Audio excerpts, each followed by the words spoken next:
The morning light filtered through the kitchen blinds of my small house in Cedar Ridge, painting golden stripes across the oak table that Helen and I had bought 32 years ago at an estate sale in Springfield. I sat in my usual spot, the chair with the worn cushion that had molded itself to my frame over decades of morning coffee and evening meals. The silence wasn't uncomfortable anymore. 3 years after Helen's passing, I'd learned to distinguish between being alone and being lonely. My hands, weathered from 40 years of construction work, wrapped around the ceramic mug she'd given me for our 20th anniversary. "World's best husband," it read in faded blue letters, though the paint had chipped away at the edges like so many promises that time had worn thin. The coffee was black, the way I'd learned to drink it after the heart attack. No cream, no sugar, just the bitter truth of what remained. Today was my 71st birthday, though I hadn't mentioned it to anyone. Helen used to make such a fuss about birthdays, decorating the house with balloons and baking a chocolate cake from scratch. She'd invite the neighbors, plan elaborate dinners, and always give me something I didn't know I needed. Last year's birthday had been the first without her, and I'd spent it at the workbench in the garage, sanding down an old chair leg that didn't really need sanding. The doorbell's chime cut through my reverie like a knife through canvas. I set down the mug and walked to the front door, my joints protesting the early October chill. Through the frosted glass, I could see the outline of a delivery truck idling in my driveway. "Package for Richard Dalton," the young driver said, holding out a padded envelope and a clipboard. His breath formed small clouds in the crisp air, and he shifted from foot to foot, eager to move on to his next delivery.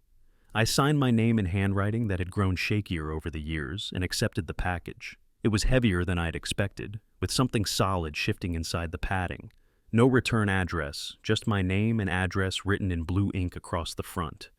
The handwriting stopped me cold. Even after 3 years of silence, I knew those letters. The way the R in Richard curled back on itself.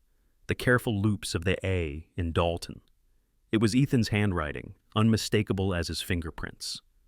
My son had sent me something for my birthday. I closed the door and carried the package to the kitchen table, setting it down next to my coffee cup, like it might explode if handled too roughly. My hands trembled slightly as I tore away the padding, revealing a wooden box with brass hinges and a small envelope taped to the top. Inside the box, nestled in protective foam, was a bottle of whiskey. Not just any whiskey. This was a limited edition single malt, the kind with hand-blown glass and a wax seal that spoke of serious money. The label was deep forest green with gold lettering, and even to my untrained eye, it looked expensive. Very expensive. The envelope contained a single card, cream-colored and elegant. "Happy birthday, Dad," written in that same careful handwriting. No signature, no additional message, just those 3 words that managed to be both intimate and distant at the same time. I turned the bottle in my hands, feeling its weight, studying the amber liquid that caught the morning light like liquid gold. Once upon a time, this would have been a perfect gift. Helen and I used to share a glass of bourbon on our anniversary, sitting on the back porch and watching the sunset paint the sky in shades of orange and pink. I'd always appreciated good whiskey, not as an escape, but as a ritual, a way to mark the end of a day well lived. But that was before Dr. Martinez had sat me down in his sterile office and explained, in terms that left no room for argument, that my heart could no longer handle alcohol. "Your cardiovascular system has been through enough," he'd said, pointing to charts and graphs that reduced my mortality to statistics. "No drinking, limited caffeine, and for God's sake, try to manage your stress better." Ethan had been there that day, sitting in the visitor's chair with his phone in his hands, scrolling through emails while the doctor explained how his father might avoid another heart attack. He'd nodded at the right moments, made appropriate sounds of concern, but I could see his attention was elsewhere. It was always elsewhere these days. The irony wasn't lost on me. My son had sent me a gift I couldn't use, on a birthday he had never acknowledged while Helen was alive. We hadn't spoken in 8 months, not since that terrible Christmas dinner, when he'd asked me to co-sign a loan for his business venture, some cryptocurrency scheme that I couldn't understand and didn't trust. When I'd declined, he'd accused me of not believing in him, of holding on to my money like a miser while he struggled to build a future. The argument had escalated until Madison, his wife, had finally stood up from the dinner table and announced they were leaving. "Richard," she had said, her voice carrying that particular tone of disappointment that seemed to be her specialty, "family is supposed to support each other, maybe you should think about what's really important. They'd left that night, taking with them the dessert Helen had spent all day preparing, and the last remnants of whatever relationship we'd managed to maintain since she died. The house had felt even emptier afterward, if such a thing was possible. Now, 8 months later, here was this bottle, beautiful, expensive, and completely useless to me. I thought about pouring it down the drain, but something stopped me. Maybe it was the craftsmanship of the bottle itself, or maybe it was the stubborn part of me that refused to waste something that had clearly cost a considerable amount of money. Helen had always said I was too practical for my own good, that I needed to learn when to be wasteful, when to indulge in gestures that served no purpose beyond joy. Instead, I found myself thinking about Robert Carson. Robert was Madison's father, a man in his early 60s who still carried himself with the straight-backed posture of his military years. He'd served 2 tours in Vietnam before coming home to work at the Ford plant for 37 years. Unlike his daughter, Robert had always treated me with genuine respect and warmth. He was the kind of man who showed up with tools when you mentioned needing to fix something, who remembered your wife's name and asked about your health without making it sound like an obligation. More importantly, Robert appreciated good whiskey. I'd seen him nurse a glass of bourbon at family gatherings, savoring it like a man who understood the difference between drinking and tasting. He had the look of someone who would know quality when he saw it, who would appreciate the craftsmanship and care that had gone into creating something this fine. The more I thought about it, the more sense it made. The bottle was too good to waste, too expensive to ignore, and too beautiful to let gather dust on my shelf. Robert would appreciate it in a way I couldn't. And in some strange way, giving it to him felt like honoring both the gift and the giver, even if Ethan would never know. I wrapped the bottle carefully in a kitchen towel and placed it in a paper bag. The drive to Robert and Linda's house would take about 20 minutes, enough time to think about what I'd say when I showed up at their door with an unexpected gift. The Carson house sat on a tree-lined street in the older part of town, where the sidewalks were cracked and uneven, and the houses had the kind of character that came from decades of careful maintenance rather than renovation. Their driveway was edged with chrysanthemums that Linda had planted every fall for as long as I'd known them, bright yellow and orange blooms that refused to surrender to the approaching winter. Robert answered the door, wearing paint-stained jeans and a flannel shirt that had seen better decades. His face broke into a smile when he saw me, the kind of genuine pleasure that made you remember why you'd driven across town in the first place. "Richard," he said, stepping back to let me in. "This is a nice surprise. Coffee's on if you want some." I held up the paper bag. "Actually, I brought something for you, a gift from Ethan." His eyebrows rose in surprise. "Ethan sent something? That's unexpected." I followed him into their living room, where Linda was reading the morning paper in her favorite armchair. She looked up with the kind of smile that reminded me why Helen had always spoken so fondly of her, despite the complications that came with being connected to the same difficult family. "Richard, how wonderful to see you," she said, folding the paper and setting it aside. "What brings you by so early?"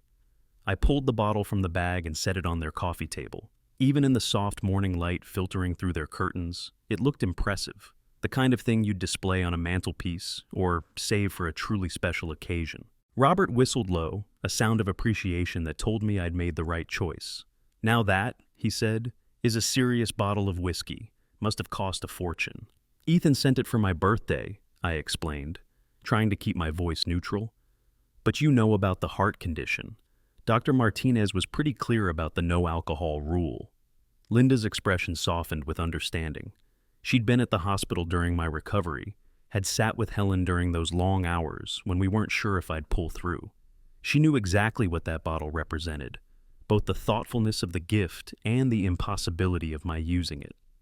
"That's very generous of you, Richard," she said. "But are you sure? This looks like something you'd want to keep, even if you can't drink it." I shook my head. "What's the point of keeping something beautiful if it's just going to sit on a shelf? Besides," I added, looking at Robert, "I know you'll appreciate it properly." Robert picked up the bottle, turning it slowly in his hands like a jeweler examining a precious stone. "The craftsmanship is incredible," he murmured. "Look at this glass work. And the wax seal. You can tell this was made by people who take pride in their work." We talked for another 20 minutes about everything and nothing. The weather, the construction project at the end of their street, Linda's plans for the garden next spring. Normal conversation between people who didn't need to perform for each other, who understood that sometimes the most meaningful exchanges happened in the spaces between words. When I finally stood to leave, Robert walked me to the door. "Thank you for this," he said, holding up the bottle. "Linda and I will make sure it gets the appreciation it deserves." "That's all I wanted," I said, and meant it. The drive home felt lighter somehow, as if I'd accomplished something more significant than simply giving away a gift I couldn't use. I'd taken something that had been in a burden and turned it into a blessing. Helen would have approved. That evening, as I sat in my chair reading the newspaper, the phone rang. The caller ID showed Ethan's number, and for a moment I considered letting it go to voicemail. We hadn't spoken since that disastrous Christmas dinner, and I wasn't sure I was ready to navigate whatever complicated emotions his gift had stirred up. But curiosity won, as it always did. "Hello," I said, keeping my voice neutral. "Dad?" His voice sounded strained, like a man trying to sound casual about something that was anything but. "I hope you got my package." "I did, thank you." A pause, longer than comfortable. Have you tried it yet?" Something in his tone made me sit up straighter. There was an urgency there, a tension that didn't match the casual nature of the question. "No," I said slowly. "Actually, I gave it to Robert. Figured he'd get more enjoyment out of it than I would." The silence that followed was profound. Not the quiet pause of someone processing information, but the absolute stillness of someone whose world had just shifted beneath their feet. "You gave it to Robert," he repeated finally, his voice flat and strange. "That's right. You know I can't drink anymore, Ethan. The heart condition—" "I know about your heart," he cut me off, and there was something sharp in his voice now, something that made the hair on the back of my neck stand up. I thought maybe you'd make an exception for a special occasion." "There's no exception for heart disease, son. You were there when Dr. Martinez explained—" "Yeah," he said quickly. "Yeah, of course. When did you give it to him?" The question felt loaded, weighted with implications I couldn't quite grasp. "This morning. Why?" Another pause, this one even longer. When he spoke again, his voice had changed completely. All the forced casualness had drained away, leaving something that sounded almost like fear. "No reason. I hope he enjoys it." The line went dead. I sat there for a long time, holding the phone and replaying the conversation in my mind. Something was wrong. The timing of his call, the specific questions about when I'd drunk the whiskey, the strange urgency in his voice when I'd told him about Robert, none of it felt right. I thought about the bottle, so beautiful and expensive, sitting on Robert's coffee table like a piece of art. I thought about Ethan's voice, tight with some emotion I couldn't name. And I thought about the 8 months of silence that had preceded this unexpected gift, the careful distance my son had maintained since that terrible Christmas dinner. Outside my window, the autumn wind stirred the leaves in my yard, and somewhere in the distance a dog barked once and fell silent. The house settled around me with its familiar creaks and sighs, the sounds of a structure that had weathered 32 years of my marriage and 3 years of my widowhood. I should have felt relieved that the conversation was over, that I'd managed to accept my son's gift gracefully, despite everything that lay between us. Instead, I felt a growing unease, a sense that something important had just happened, and I had completely missed it. The whiskey had been beautiful. Ethan's reaction to my giving it away had been anything but. And somewhere in the space between those two facts lay a truth I wasn't sure I was ready to discover. The call came at 6:47 the next morning, jarring me from the kind of restless sleep that had become my companion since Helen's death. The phone's shrill ring cut through the pre-dawn quiet like a blade, and I fumbled for it in the darkness, my heart already racing with the particular dread that comes with unexpected calls before sunrise. "Richard!" Linda Carson's voice was tight with panic, stretched thin over words that tumbled out too fast. "I'm sorry to call so early, but Robert's in the hospital. We're at St. Mary's. He collapsed around 4 this morning." I sat up in bed, fully awake now, my feet finding the cold hardwood floor. What happened? "The doctors aren't sure yet. He was fine when we went to bed last night. We even had a small glass of that whiskey you brought. He said it was the smoothest thing he'd ever tasted." Her voice cracked slightly. "But around 3:30, he woke up saying he felt dizzy, nauseated. By 4, he could barely stand. Richard, they're talking about poisoning." The word hit me like a physical blow. Poisoning. The bottle I'd carried across town just yesterday, the gift from my son, the expensive whiskey that Robert had appreciated so much. "I'll be right there," I said, already reaching for the clothes I'd draped over the chair the night before. The drive to St. Mary's passed in a blur of early morning streets and traffic lights that seemed to take forever to change. My hands gripped the steering wheel tight enough to leave marks, and I found myself replaying every moment of yesterday's visit. Robert's appreciation for the bottle, Linda's warm smile, the easy conversation that had felt so normal, so safe. The hospital smelled like disinfectant and coffee that had been sitting too long. Linda was in the waiting area, still wearing the same clothes from yesterday, her graying hair pulled back in a hasty ponytail. When she saw me, she stood up so quickly she had to steady herself against the chair. "They've got him stable," she said before I could ask. "But, Richard, his heart rhythm was all over the place when they brought him in. They're running tests for everything: food poisoning, drug interactions, environmental toxins." She paused, looking directly at me. "They asked about anything unusual he'd consumed in the last 24 hours. I felt the weight of her gaze, the unspoken question hanging between us. "The whiskey," I said quietly. She nodded. "I had to tell them. They need to know everything." Dr. Patel, Robert's attending physician, was a slight man with tired eyes and the kind of patient demeanor that came from delivering difficult news on a regular basis. He found us in the family consultation room, a sterile space designed to absorb the worst kinds of conversations. "Mr. Carson is responding well to treatment," he began, settling into the chair across from us. "But I won't lie to you, this was touch and go for a while.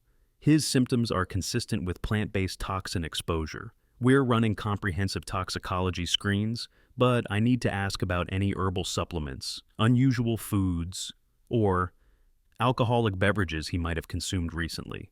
Linda looked at me, and I felt the responsibility settle on my shoulders like a lead blanket. "He had some whiskey last night, a gift that my son had sent me." Dr. Patel made notes on his chart. "How much did he consume?" "Just a small glass," Linda answered. "Maybe 2 ounces. He wanted to savor it, said it was too good to rush." "And the bottle, do you still have it?" "Yes," I said quickly. "Most of it is still there." "Good. We'll need a sample for testing. If there's something in that whiskey, we need to know what we're dealing with." After the doctor left, Linda and I sat in silence for a long time. The waiting room had begun to fill with the morning's casualties: a construction worker holding his bandaged hand, an elderly woman being wheeled in by her daughter, the quiet desperation that hospitals collect like dust. "Richard," Linda said finally, her voice barely above a whisper, "that bottle came from Ethan?" I nodded, not trusting my voice. "And Ethan knew about your heart condition? About why you couldn't drink it?" "He was there when the doctor explained everything. Sat right in the chair next to mine while Dr. Martinez went through the whole list of things I needed to avoid." Linda's hands twisted in her lap, and I could see her working through the implications, the same terrible arithmetic I'd been trying to avoid since her phone call. "So, he sent you a bottle of whiskey, knowing you couldn't drink it. And when you told him you'd given it to Robert, he went very quiet," I finished. "Ask specific questions about when Robert had it, whether I'd tried any myself." We both knew what we were thinking, but neither of us wanted to say it out loud, because saying it would make it real, would transform this from a medical emergency into something far worse. I left Linda at the hospital and drove home to collect the bottle, my mind racing through memories I'd tried to keep buried. The Christmas dinner argument wasn't the first time Ethan and I had clashed over money. Over the past 3 years, since Helen's death, there had been a steady stream of requests: help with a down payment on a new car, assistance with Madison's credit card debt, investment opportunities that always seemed to require more cash than Ethan could provide on his own. I'd helped when I could, said no when I couldn't, and tried to maintain the delicate balance between supporting my son and enabling behavior that Helen had always worried would become a problem. "He's never learned to struggle," she'd said once, watching Ethan casually charge an expensive dinner to a credit card he couldn't afford to pay off. "We've always been there to catch him when he falls. What happens when we're not? What happens when we're not?" The question followed me into the house, where the morning light revealed details I'd somehow missed the day before. In the kitchen, I found a small glass on the counter, the one I'd used to pour myself a tiny taste of the whiskey before wrapping up the bottle for Robert. I'd barely wet my lips with it, just enough to confirm that it was indeed exceptional whiskey. The glass was still sitting there, with perhaps a tablespoon of amber liquid in the bottom. I stared at that glass for a long time, thinking about the conversation with Dr. Patel, about toxicology screens and plant-based poisons. Then I found a mason jar in the cabinet, carefully poured the remaining whiskey into it, and screwed the lid on tight. Gary Fleming had been my friend for 43 years, ever since we had worked construction together on the interstate expansion project back in the 80s.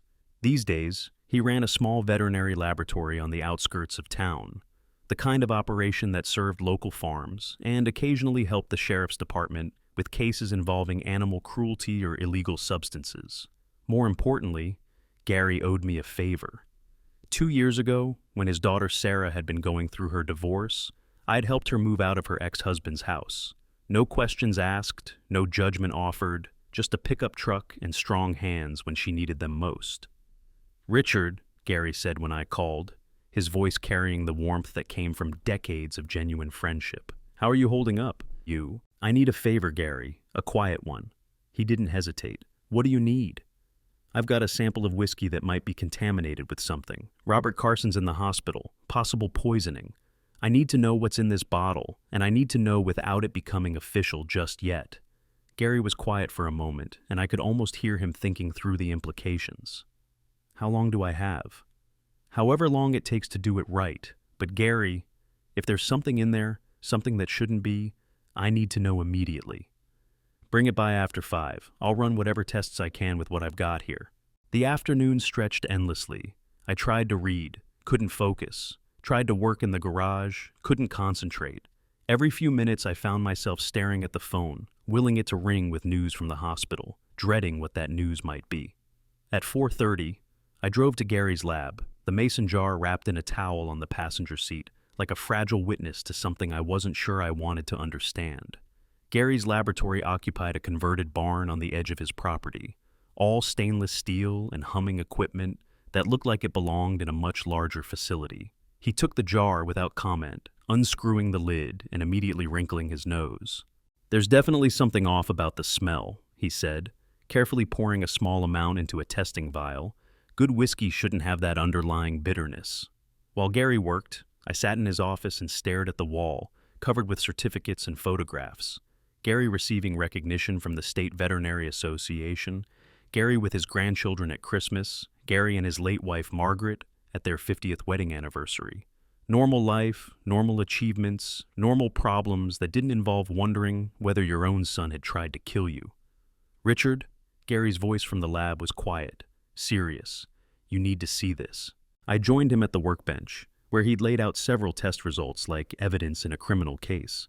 "It's white snake root," he said, pointing to a chart that meant nothing to me. "Eupatorium rugosum, highly toxic plant, native to eastern North America. The toxin is called tremetol, and it's particularly dangerous for people with cardiovascular issues." The words seemed to echo in the sterile air of the lab.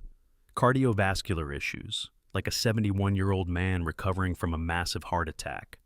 "How much would it take?" I asked, though I wasn't sure I wanted to know the answer. Gary looked at his notes, then back at me. "For someone Robert's size and age, what he drank last night was probably enough to cause serious symptoms, but not necessarily death. For someone with your heart condition," he paused. "Richard, if you'd consumed what your son intended you to consume, a full glass or two, you'd be dead." The lab suddenly felt very cold, very quiet. Outside, I could hear the distant sound of Gary's cattle moving through the pasture, the normal sounds of a normal evening on a normal farm. Inside, I was learning that my son had tried to murder me. "Are you sure?" I asked, though I already knew the answer. "I've run it 3 times. There's no question. This whiskey was deliberately contaminated with a lethal dose of white snake root extract. Whoever did this knew exactly what they were doing." I drove home in a daze, Gary's test results folded in my jacket pocket like a secret too dangerous to share. The house felt different when I walked in. Not like a refuge anymore, but like a crime scene where I'd somehow escaped becoming the victim. In Helen's sewing room, I sat in the chair where she used to work on her quilts and tried to make sense of what I'd learned. The bottle had been a gift from Ethan. Ethan knew about my heart condition. Ethan had asked specific questions about whether I'd drunk any of the whiskey, had gone silent when I told him I'd given it to Robert.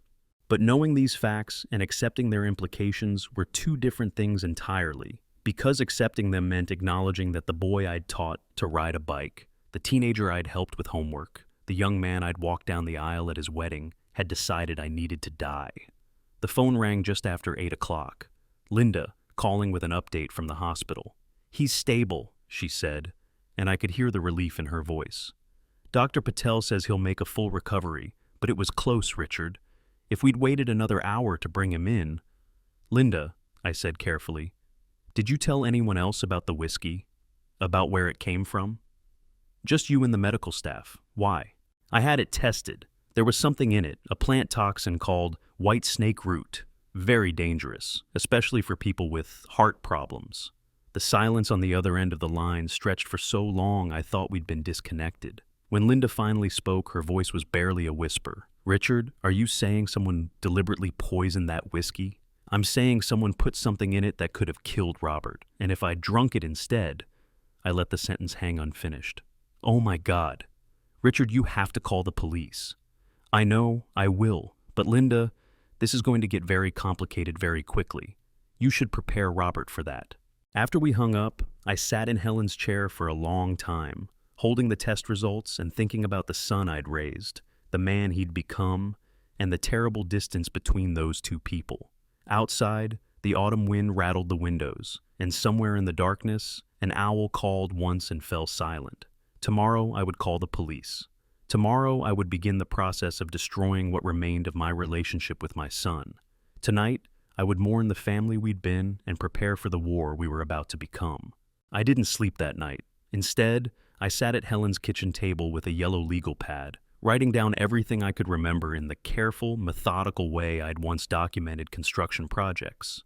The whiskey bottle's arrival, Ethan's phone call, Robert's collapse, Gary's test results.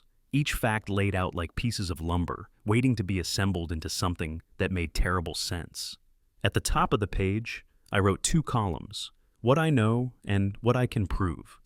The first column filled quickly, the second remained stubbornly short. Detective Sarah Chen arrived at my house at 9:30 the next morning, 40 minutes after I'd called the station. She was younger than I'd expected, maybe early 40s, with sharp eyes that seemed to catalog everything they saw. She declined my offer of coffee and settled into Helen's chair across from me, a digital recorder between us on the table.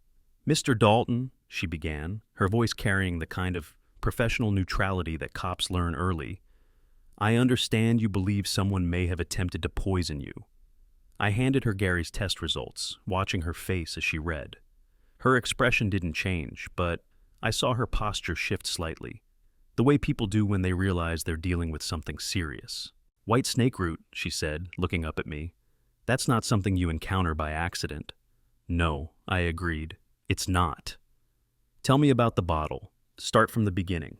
I walked her through it all, the birthday delivery, my decision to give it to Robert, Ethan's strange phone call, Robert's hospitalization. She took notes without interrupting, occasionally asking for clarification on timing or specific details. When I finished, she sat back in her chair. "Mr. Dalton, I have to ask this directly. Do you believe your son intended to kill you?" The question hung in the air like smoke.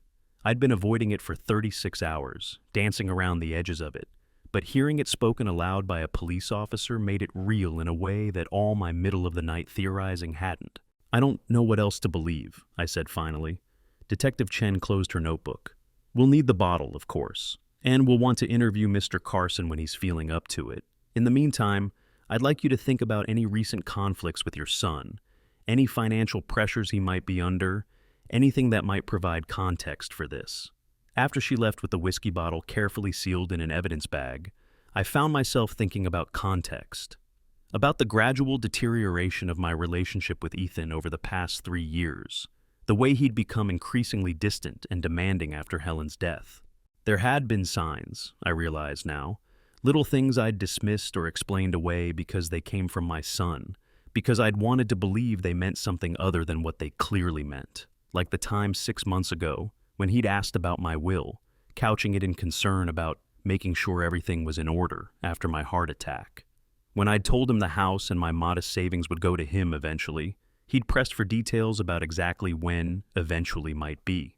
Or the way he'd started asking pointed questions about my health, my medications, my doctor's appointments. At the time, I'd thought it was filial concern. Now I wondered if he'd been calculating timelines. The phone rang just after lunch, Ethan's number on the caller ID. I stared at it for 4 rings before answering. "Hello? Dad?" His voice sounded different somehow, tighter, more controlled. "I heard about Robert. Is he okay?" "He's recovering. How did you hear about it?"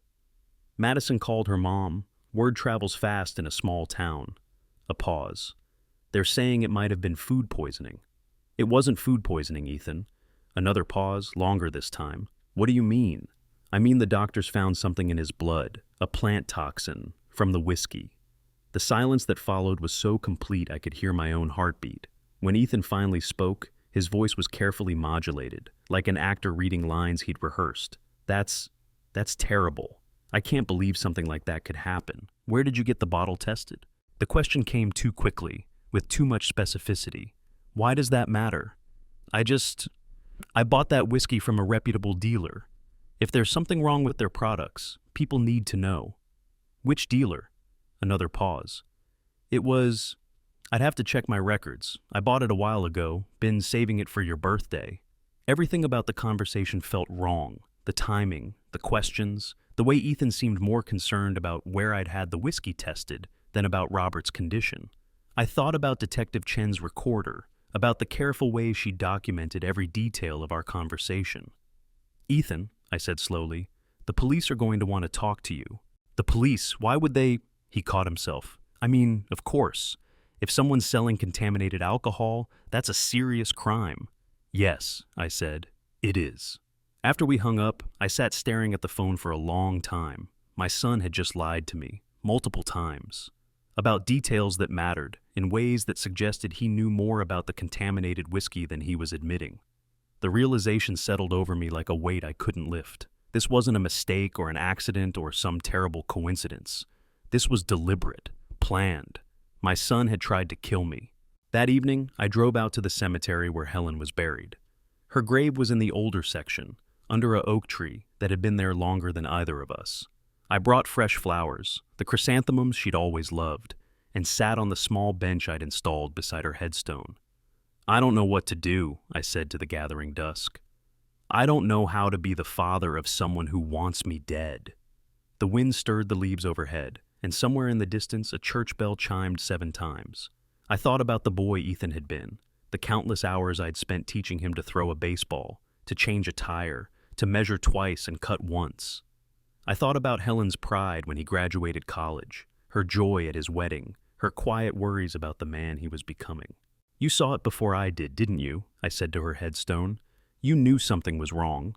Helen had always been more perceptive about people than I was, better at reading the spaces between words, the meanings that hid behind smiles. During Ethan's last visit before our Christmas fight, she'd pulled me aside afterward. "He's changed," she'd said, her voice troubled. "There's something hard in him now, something that wasn't there before. Be careful, Richard, be very careful." At the time, I thought she was being overly dramatic, seeing problems where none existed. Helen had always been protective of what we'd built together, suspicious of anything that threatened the careful balance of our life. Now I wondered if she'd seen this coming, if some part of her had known that our son was capable of the unthinkable.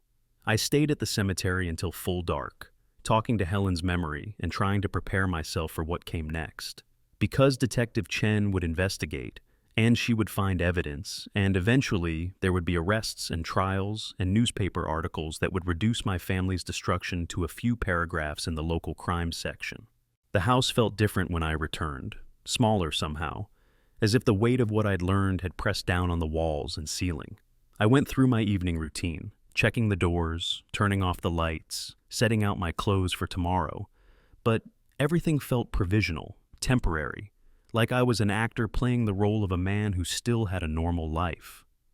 In Helen's sewing room, I opened the cedar chest where she'd kept her most precious things, her wedding dress, carefully preserved in tissue paper, the baby blanket she'd knitted for Ethan before he was born, photo albums from our early years together, when we'd been young and hopeful and certain that love was enough to protect us from anything the world might throw at us. At the bottom of the chest, wrapped in one of Helen's silk scarves, was the letter she'd written to me during her final stay in the hospital. I'd read it only once, on the day of her funeral, and then put it away because the words were too painful, too final, too much like goodbye. Now I unfolded it carefully, my hands shaking slightly as I recognized her careful handwriting, weakened by illness but still distinctly hers. "My dearest Richard," it began, "if you're reading this, then I'm gone, and you're trying to figure out how to live without me. I wish I could be there to help you through it, but since I can't, I want you to remember a few things. First, you are stronger than you know. You've spent so many years taking care of everyone else that you've forgotten how capable you are on your own. Don't let anyone, not even Ethan, make you feel like you need to be taken care of. Second, family isn't just about blood, seed. It's about choice, about the people who show up when things get hard. Some of the people you think are family will disappoint you. Some of the people you barely know will surprise you with their loyalty. Trust your instincts about which is which. And finally, don't let grief make you weak. I know you'll miss me, God knows I'll miss you, but don't use that missing as an excuse to let people treat you badly or take advantage of your loneliness. You deserve better than that. We deserved better than that." The letter continued for another page, full of practical advice about finances and household maintenance, but it was those 3 paragraphs that hit me like a physical blow. Helen had known. Maybe not the specifics, maybe not the extent of it, but she'd known that I would face this choice, between family loyalty and self-preservation, between the son I'd raised and the man I'd become. I folded the letter carefully and put it back in the chest. Outside, an October wind rattled the windows, and the house settled around me with its familiar creaks and sighs. Tomorrow I would call Detective Chen with more details. Tomorrow, I would begin the process of helping her build a case against my own son. Tonight, I would sit in Helen's chair and remember what it felt like to be part of a family that protected each other instead of preying on each other. I would mourn not just my wife, but the son I'd thought I'd raised, and the future I'd imagined we might still have together. Because that future was gone now, as surely as if it had never existed at all. In its place was only the truth, stark, unforgiving, and impossible to ignore. My son had tried to kill me, and now I had to decide what to do about it. 3 days later, Detective Chen called, with news that turned my stomach to lead. "We found something, Mr. Dalton. Your son purchased that whiskey from a specialty shop in Kansas City 2 months ago. Paid cash, but the shop owner remembered him because he asked very specific questions about the bottle's provenance and whether anyone would be able to trace it back to the store." I gripped the phone tighter. "What kind of questions?" "The kind someone asks when they're planning something they don't want traced back to them." After we hung up, I sat in my kitchen staring at the empty space where the whiskey bottle had been. 2 months. Ethan had been planning this for 2 months, carefully selecting an expensive bottle from a distant city, paying cash to avoid a paper trail. This wasn't a moment of rage or desperation. This was premeditated murder. The doorbell rang just after noon. Through the peephole, I saw Ethan standing on my porch, hands shoved deep in his jacket pockets, shoulders hunched against the October chill. He looked smaller than I remembered, somehow diminished, though I couldn't say whether that was real or just my new understanding of who he was. I opened the door but didn't invite him in. "Dad," he said, his breath forming small clouds in the cold air, "we need to talk." "Do we?" "Please, just 5 minutes. There are things you don't understand." Against my better judgment, I stepped aside and let him enter. He moved through the house like a stranger, touching nothing, his eyes avoiding the photographs on the mantel, the familiar furniture, the carefully maintained remnants of the life Helen and I had built together. In the living room, he sat on the edge of the couch, perched like he might need to run. I took Helen's chair, the one that gave me the best view of both him and the front door. "The police came to see me," he said without preamble. "I know. They asked about the whiskey, about where I bought it, when, why." His hands fidgeted with the zipper of his jacket. "Dad, I think there's been a misunderstanding." "What kind of misunderstanding?" "About my intentions, about what I was thinking when I sent you that bottle." He looked up at me, and for a moment, I saw a flash of the boy he'd been, uncertain, seeking approval, hoping to be forgiven before he'd even confessed. "I know it looks bad, me sending alcohol to someone with a heart condition, but I wasn't thinking clearly. Madison and I have been having problems, financial stress, and I reverted to old patterns, trying to make grand gestures instead of dealing with reality. It was a good story, reasonable, even plausible, if you didn't know about the white snake route, about the 2-month planning period, about the cash payment in a distant city. Ethan had always been good with words, skilled at finding explanations that made his behavior seem understandable rather than inexcusable. "What kind of financial problems?" I asked. "Madison's parents are facing foreclosure. Her father's pension got cut, her mother's medical bills are piling up. We've been trying to help, but we're stretched thin ourselves." He ran a hand through his hair, a gesture I remembered from his childhood. "I thought maybe if I could get you in a good mood, maybe we could talk about helping them out. By giving me a bottle of whiskey I couldn't drink? I know it was stupid. I know it doesn't make sense. But I was desperate, Dad. When people are desperate, they don't always think clearly." I watched him as he spoke, looking for tells, for the unconscious signals that had always given him away when he was lying as a child. The way his left eye twitched slightly when he was nervous. The way he touched his nose when he was improvising. The way his voice got just a little too earnest when he was trying to sell something he didn't believe himself. All the signs were there. "Ethan," I said quietly, "the whiskey was poisoned." The words hit him like a physical blow. His face went pale, his mouth opened and closed without sound, and for a moment he looked genuinely shocked. It was a good performance, but I had seen him act surprised before, when Helen had found marijuana in his room, when I'd discovered he'd been lying about his grades, when the police had caught him drinking underage. Ethan had always been able to summon convincing shock when he needed it. "Poisoned?" he repeated. "What do you mean poisoned?" "White snake root, a plant toxin, enough to kill someone with heart problems."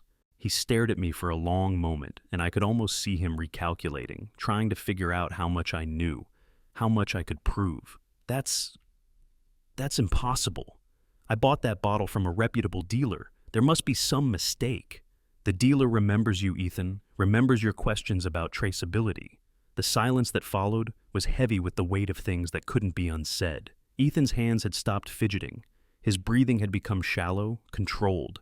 When he finally spoke, his voice was different, flatter, colder, stripped of the desperate warmth he'd been projecting. "What exactly are you accusing me of, Dad?" "I'm not accusing you of anything. I'm telling you what the evidence shows." "Evidence?" He laughed, but there was no humor in it. "Evidence that I tried to kill you? Do you have any idea how insane that sounds? Insane enough that I never would have believed it if I hadn't seen the test results myself." Ethan stood up abruptly, began pacing the small space between the couch and the coffee table. "This is unbelievable. My own father thinks I'm capable of murder." "Are you?" The question stopped him mid-stride. He turned to look at me, and for the first time since he'd arrived, I saw something real in his expression. Not shock, not hurt, not confusion, something calculating and cold. "What do you want me to say, Dad? That I'm sorry? That I never meant for Robert to get hurt?" The admission hit me like a punch to the chest. Robert, not me. He was sorry Robert had gotten hurt, but he had said nothing about being sorry he'd tried to kill me. "So, you did it." "I did what I had to do." His voice was matter-of-fact now, like he was discussing the weather. "You want to know about financial problems? I owe $80,000 to people who don't accept late payments. Madison's talking about leaving me. Her parents think I'm a failure, and honestly, they're not wrong." He stopped pacing, looked directly at me. "You're sitting on $400,000 in home equity and retirement savings, and you won't lift a finger to help your own son. So, you decided to kill me for it. I decided to solve a problem. You're old, Dad. You're lonely, you're sick, and let's be honest. What do you have to live for? Mom's dead. You barely leave this house except to go to the doctor. Meanwhile, I'm 38 years old, with my whole life ahead of me, and I'm drowning because you're too selfish to share what you'll never spend anyway." The casual cruelty of it took my breath away. This wasn't a moment of desperation or a crime of passion.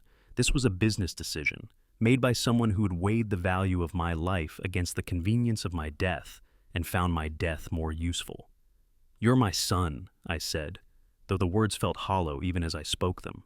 "And you're my father, which means you're supposed to take care of me, not the other way around." He sat back down, leaning forward with his elbows on his knees. "Look, it doesn't have to be this way. The police don't have enough to charge me with anything. At worst, it's gross negligence for not checking the bottle more carefully before giving it as a gift. We can work this out between us. You help me with my debts, and I'll make sure nothing like this ever happens again." I stared at him, this stranger wearing my son's face, and felt something break inside me that would never heal. "You're threatening me. I'm offering you a solution. We both walk away from this. You get to keep your son, I get to keep my freedom, and Robert makes a full recovery. Everyone wins, except for the part where you tried to murder me, the part where I made a mistake that I'm willing to make right." His tone had shifted again, becoming reasonable, conciliatory. "Dad, I know you're hurt. I know you're angry.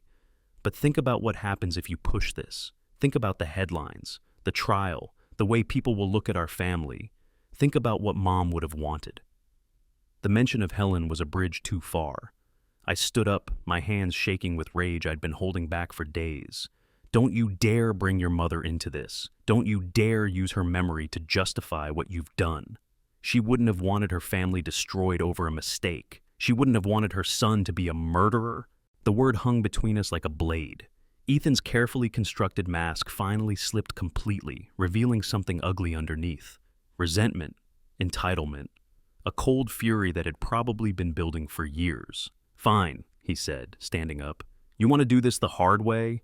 Let's do it the hard way. But remember, Dad, I'm not going down alone. You think the police won't ask questions about why you gave that bottle to Robert instead of drinking it yourself? About what kind of father suspects his own son of trying to kill him? About your mental state since Mom died?" He walked to the door, then turned back. "You've got 48 hours to think about my offer. After that, things get complicated for both of us." After he left, I sat in Helen's chair for a long time, staring at the space where he had been. The house felt contaminated somehow, poisoned by his presence and his words. I thought about the boy I'd raised, the man I'd hoped he'd become, and the stranger who'd just threatened me in my own living room. Then I picked up the phone and called Detective Chen. "It's Richard Dalton," I said when she answered. "I need to tell you about the conversation I just had with my son." Because Ethan was right about one thing. This was going to be complicated for both of us, but only one of us was going to prison, and it wasn't going to be me. Detective Chen arrived within an hour, bringing with her a recording device and a thick folder that suggested she'd been busy since our last conversation. She set up at Helen's kitchen table with the methodical precision of someone who'd done this many times before. "Before we start," she said, "I need to tell you that we've been investigating your son independently. What you're about to share may corroborate evidence we've already gathered, but it might also complicate things for you as a witness. Are you prepared for that?" I nodded. "What kind of evidence?" "Financial records, mostly. Your son's in deeper trouble than even he probably realizes. The $80,000 he mentioned to you, that's just what we can document. There are private loans, gambling debts, credit cards maxed out in both his and his wife's names." She opened the folder, revealing bank statements and loan documents. "He's been moving money around for months, trying to stay ahead of his creditors." The numbers on the pages blurred together, but the picture they painted was clear enough. Ethan hadn't just been living beyond his means. He'd been systematically destroying his financial future, one borrowed dollar at a time. "There's more," Detective Chen continued. "We found records of his internet searches going back 6 months. White snake root toxicity levels, symptoms of plant poisoning, how long various toxins remain detectable in human blood." She looked up at me. "He wasn't just planning to kill you, Mr. Dalton. He was researching how to get away with it." I recorded my conversation with Ethan word for word, while Detective Chen took notes and occasionally asked for clarification. When I finished, she sat back in her chair with the expression of someone who just watched the final pieces of a puzzle fall into place. "The threat at the end," she said, "that's going to be a problem for him. Extortion, intimidation of a witness, conspiracy after the fact. He's not just looking at attempted murder anymore." "What happens next?" "We get a warrant for his arrest. With your testimony, the physical evidence, and his internet search history, we have enough for the DA to file charges." She paused. "Mr. Dalton, I need you to understand something. Once we arrest your son, there's no going back. This becomes public, it goes to trial, and your family situation becomes everyone's business. Are you prepared for that?" I thought about Ethan's threat. about the way he'd calculated the value of my life against his debts, about the cold fury in his eyes when his mask had finally slipped. "Detective, my family situation ceased to exist the moment my son put poison in that bottle." She nodded. "We'll take him into custody tomorrow morning." After Detective Chen left, I found myself wandering through the house like a ghost, touching things that belonged to the life I'd lived before I knew my son was a killer. Helen's reading glasses on the nightstand, the coffee mug Ethan had given me for Father's Day 15 years ago, the family photos that would soon become evidence in a criminal trial. The phone rang just after dinner, Madison's number. "Richard," her voice was strained, urgent. "Is it true? Did you really tell the police that Ethan tried to poison you?" "It's true, but that's insane. Ethan would never, he couldn't." She broke off, and I could hear her crying on the other end of the line. "Richard, please. He's made mistakes, but he's not a killer. He's just desperate. Desperate enough to try to murder his father? You don't understand the pressure he's under. The people he owes money to, they're not reasonable people. They've been calling the house, showing up at his work. Last week, someone slashed the tires on his car." Her voice dropped to a whisper. "I'm scared, Richard. Not of Ethan, but of what these people might do to him if he can't pay." I felt a flicker of something that might have been sympathy, quickly extinguished by the memory of Ethan's cold calculation. "Madison, your husband tried to kill me. Whatever pressure he's under doesn't justify that. But what if you're wrong? What if it really was just an accident, some kind of contamination at the distillery or during shipping? The contamination was deliberate. The police have evidence." The silence stretched so long I thought she'd hung up. When she finally spoke, her voice was small, defeated. "What's going to happen to him? That's not up to me anymore."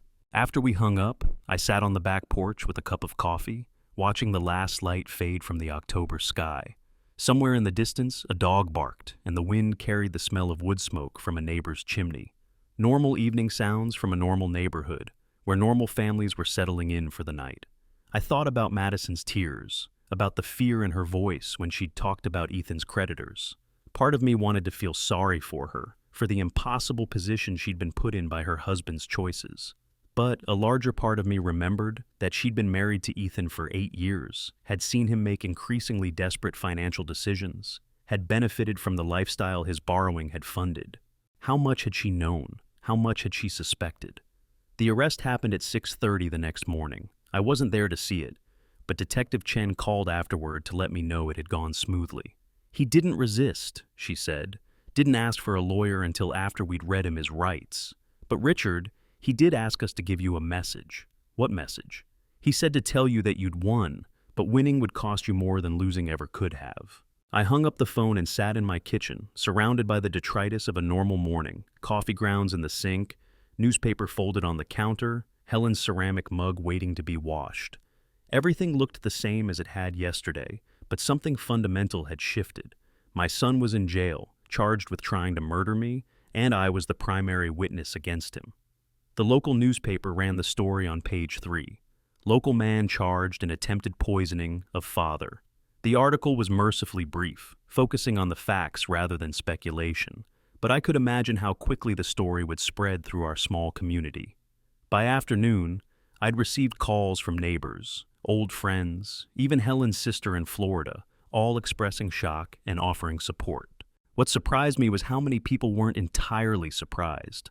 "I always thought there was something cold about that boy," said Mrs. Patterson from across the street.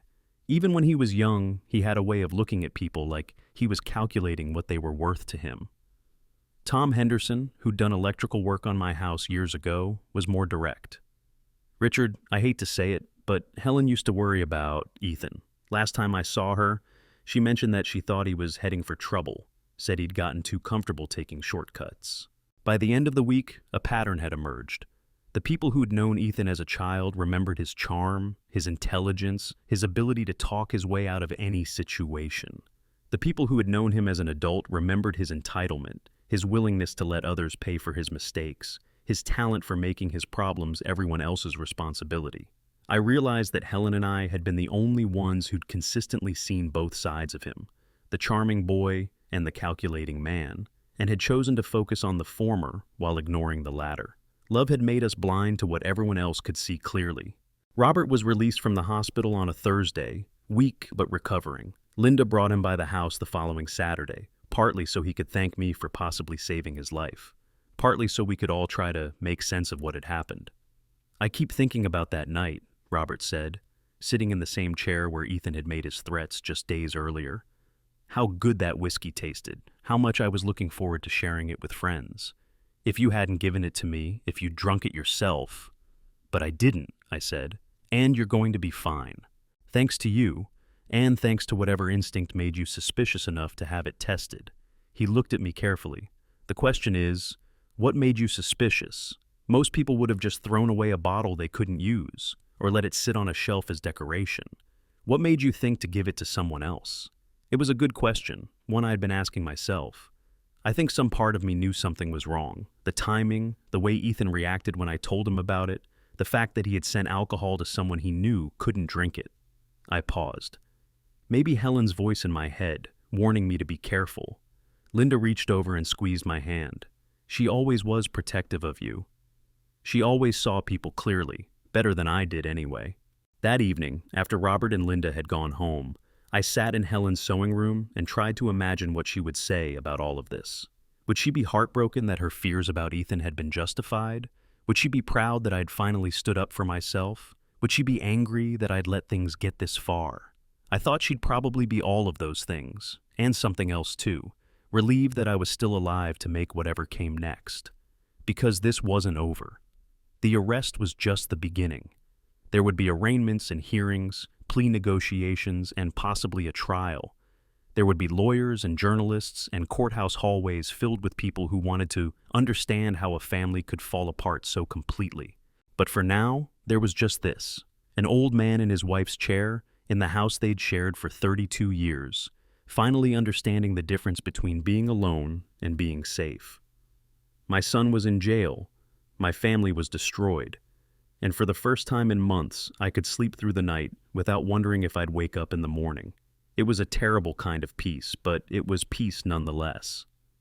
The preliminary hearing was set for a Tuesday morning in November, 6 weeks after Ethan's arrest. I woke that day to the first real snow of the season, fat flakes that turned the world outside my kitchen window into something soft and forgiving. It seemed wrong somehow that such an ugly day should arrive wrapped in such beauty. I dressed carefully, the navy suit Helen had bought me for church, the tie she'd said brought out my eyes, shoes polished to a military shine that felt appropriate for what was essentially a battle. In the mirror, I looked like what I was, an old man preparing to testify against his own son. The courthouse was a red brick building from the 1920s, with high ceilings and marble floors that echoed every footstep. Detective Chen met me at the security checkpoint, professional as always, but with a warmth in her eyes that suggested she understood this was more than just another case for me. "You ready for this?" she asked as we walked toward the courtroom. "I don't think anyone's ever ready to send their child to prison. You're not sending him anywhere, Mr. Dalton. You're telling the truth about what he did. The consequences are his to own." The courtroom was smaller than I'd expected, with wooden benches that reminded me of church pews and tall windows that let in the gray November light. I took a seat in the second row, close enough to see everything but far enough back to avoid the attention of the handful of reporters who'd shown up. When they brought Ethan in, wearing an orange jumpsuit and handcuffs, I barely recognized him. He'd lost weight, and his hair was longer than he'd ever worn it as an adult. But it was his eyes that struck me most, flat, empty, like someone had turned off a light inside him. He scanned the courtroom until he found me, and for a moment, our gazes locked. Then he looked away as if I were a stranger. His lawyer was a public defender named Patricia Wells, a woman in her 50s with the harried look of someone carrying too many cases. She'd requested this hearing to challenge the admissibility of some evidence, particularly Ethan's internet search history and the recording I'd made of our final conversation. "Your Honor," she began when Judge Morrison called the court to order, "my client's constitutional rights have been violated in multiple ways. The search of his computer was conducted without a proper warrant, and he was never informed that his father was recording their private conversation." District Attorney Michael Foster, a tall man with prematurely gray hair, stood to respond. "Your Honor, the computer search was conducted with a valid warrant based on probable cause established by the poisoning of Mr. Carson and the forensic evidence linking the defendant to the contaminated whiskey. As for the recording, Minnesota is a one-party consent state. Mr. Dalton was legally entitled to record a conversation he was participating in. Judge Morrison listened to both arguments before ruling. The warrant was properly obtained and executed. The recording is admissible. Counselor Wells, if you have other objections, please present them now. The hearing proceeded with the efficiency of a machine designed to process human tragedy. Detective Chen testified about the investigation, the forensic evidence, the timeline of events. Dr. Kim, the toxicologist, explained how white snake root worked, how it had been extracted and concentrated, how much would have been needed to kill someone with my health conditions. Then it was my turn. Walking to the witness stand felt like crossing a bridge I could never recross. The bailiff swore me in, and I placed my hand on a Bible that had probably heard 1,000 similar oaths from people whose families had been destroyed by the choices their loved ones had made. D.A. Foster guided me through my testimony with the gentle efficiency of a skilled surgeon. The birthday package, the whiskey bottle, my decision to give it to Robert instead of keeping it myself, Robert's collapse and hospitalization, the phone call with Ethan, and his strange reaction to learning I'd given the bottle away. "And did there come a time when you confronted your son directly about the poisoned whiskey?" Foster asked. "Yes. He came to my house 3 days after his arrest. He wanted to negotiate." "Can you tell the court what he said during that conversation?" I pulled out the notes I'd written immediately after Ethan left, wanting to get his exact words down while they were still fresh in my memory. Reading them aloud in that courtroom, with my son sitting 20 feet away, was one of the hardest things I'd ever done. He said, "I did what I had to do. You're sitting on $400,000 in home equity and retirement savings, and you won't lift a finger to help your own son." My voice caught slightly. Then he said, "You're old, Dad. You're lonely, you're sick, and let's be honest. What do you have to live for?" The courtroom was so quiet I could hear the radiator humming in the corner. I forced myself to continue. "He told me it was a business decision, that I was supposed to take care of him, not the other way around. He offered to make sure nothing like this ever happens again if I helped him with his debts." "In your opinion, Mr. Dalton, was your son threatening you?" Patricia Wells objected. "Calls for speculation." "Sustained," Judge Morrison said. "The witness will stick to what was said, not his interpretation of it." Foster adjusted his approach. "What exactly did your son say about what would happen if you didn't accept his offer?" I looked down at my notes again, though I knew the words by heart. "He said I had 48 hours to think about his offer. After that, things would get complicated for both of us." When Foster finished his direct examination, Patricia Wells approached for cross-examination. She was thorough but not unkind, focusing on my relationship with Ethan, the financial pressures he'd been under, the possibility that his actions had been driven by desperation rather than malice. "Mr. Dalton," she said, "your son mentioned that he owed money to dangerous people. Were you aware of this?" "Not specifically, but I knew he had financial problems." "And did you ever offer to help him with those problems?" The question hit me like a physical blow. I'd helped him many times over the years, car payments, credit card debts, wedding expenses, but lately his requests had become larger and more frequent. "So when he needed help the most, you refused?" I felt my temper flare. "When he needed help the most, he tried to kill me." "Objection," Wells said quickly. "Non-responsive. Sustained. The witness will answer the question asked." I took a breath, forcing myself to speak calmly. "I refused to give him money I couldn't afford to lose for purposes I didn't understand. That's not the same as refusing to help." Wells pressed on, painting a picture of a desperate young man driven to extremes by circumstances beyond his control, and an unsympathetic father who'd turned his back when help was needed most. It was skillfully done, and I could see some members of the gallery nodding along with her narrative. But when she was finished, D.A. Foster stood for redirect examination. "Mr. Dalton, in all the years you helped your son financially, did he ever express gratitude or make any effort to pay you back?" "No." "And when you refused his most recent request for money, did he threaten you or become violent?" "He accused me of not caring about family, said I was selfish. Then he stormed out and didn't speak to me for 8 months.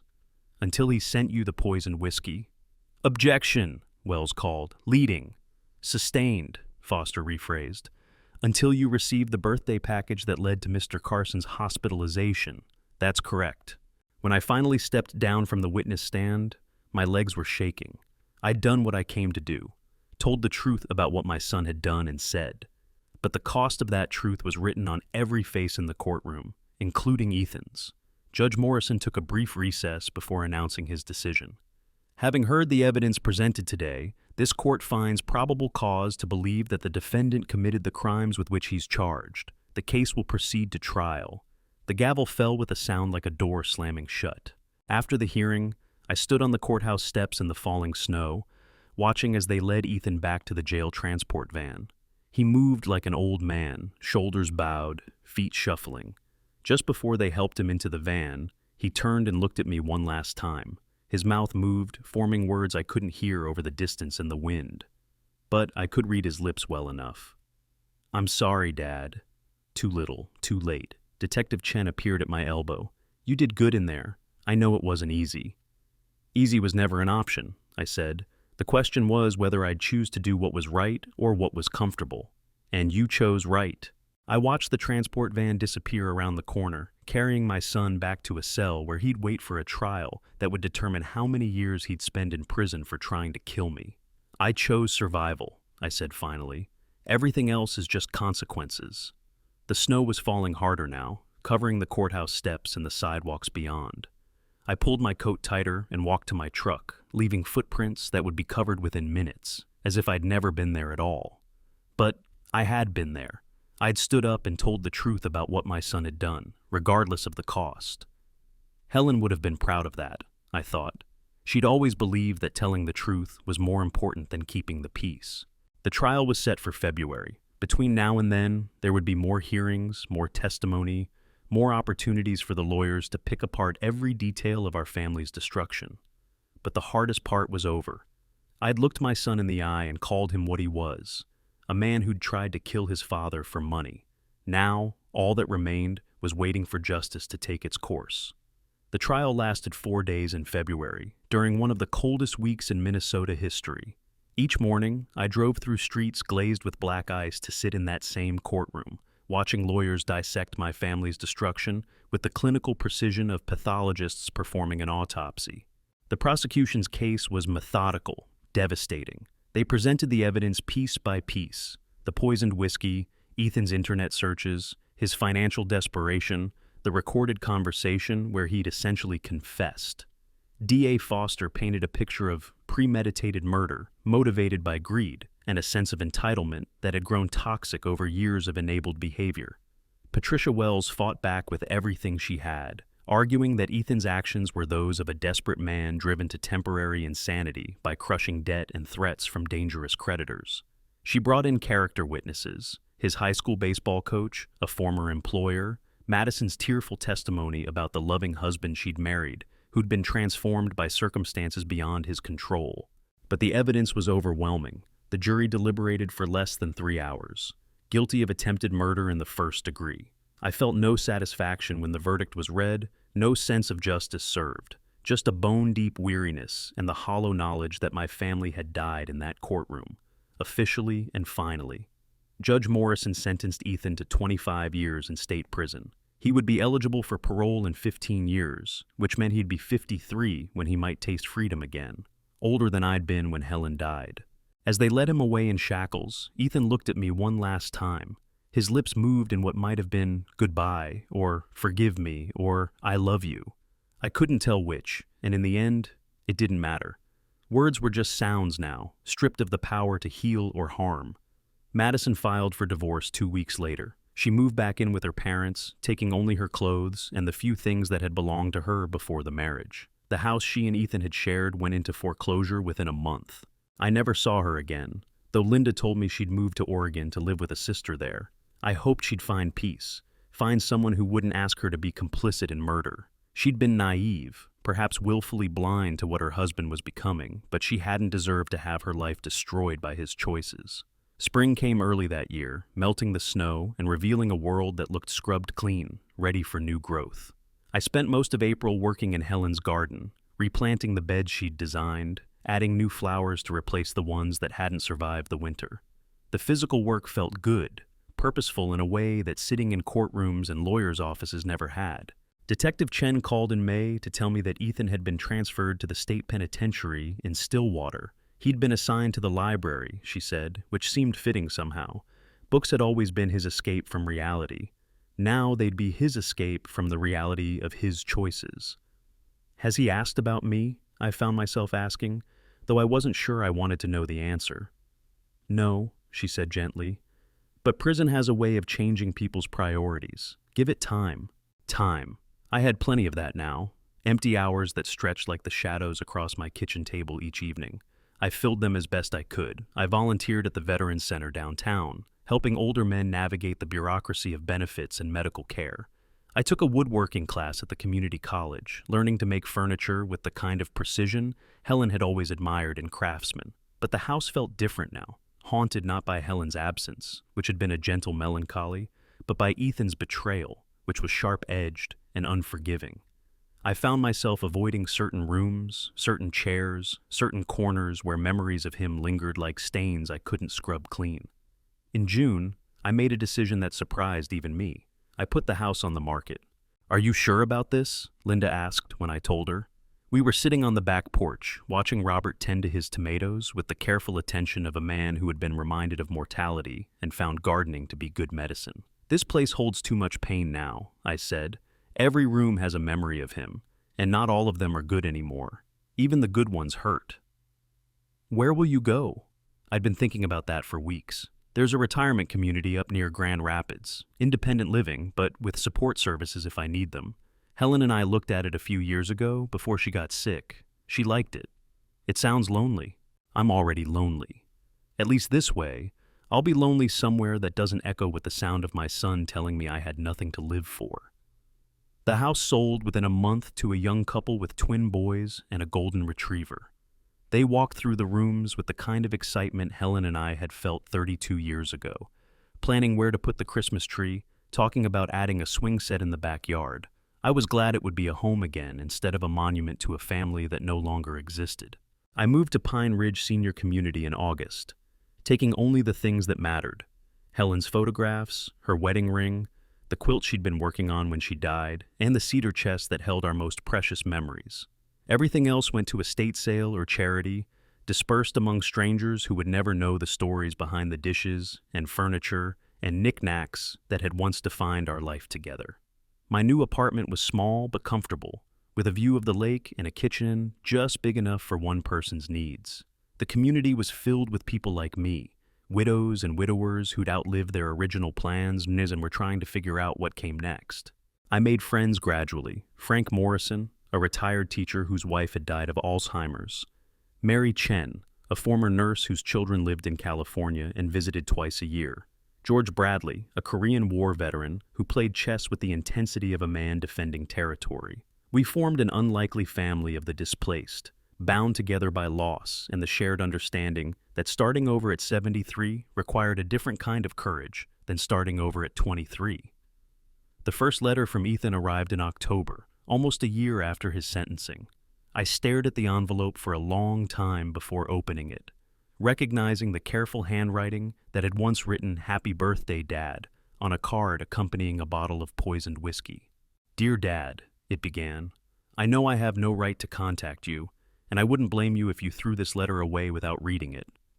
But I needed to try to say some things I should have said a long time ago. I've had a lot of time to think about what I did, about the man I became, about the choices that led me to that moment when I decided your life was worth less than my comfort.